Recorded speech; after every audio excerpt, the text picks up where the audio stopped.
Assume that we have a service area covered by several base stations operating in various radio access technologies, like the area shown on screen.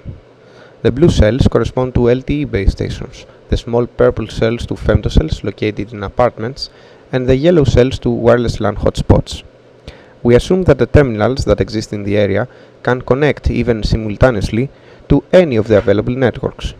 Moreover, it is assumed that all the terminals can also communicate with each other in an ad hoc mode and form, if necessary, a so-called opportunistic network.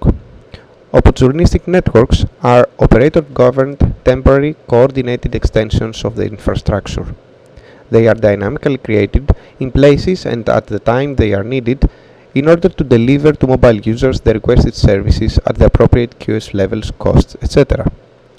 Operator governance is materialized through the designation of resources like spectrum or transmission powers that can be used and the provision of policies, information and knowledge.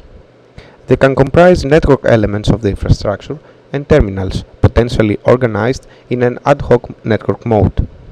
So, some terminals advertise their capability to form an opportunistic network, and this is depicted on screen with a colored circle around them. In this scenario, we will see how the creation of an opportunistic network can accommodate nodes which are left out of infrastructure coverage when, for example, there is a base station failure.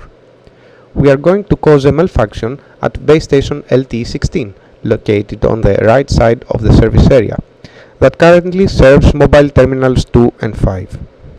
As we can see, there is also mobile terminal 1, which is connected to base station LTE13, and at the same time, it's also offering an opportunistic network capability.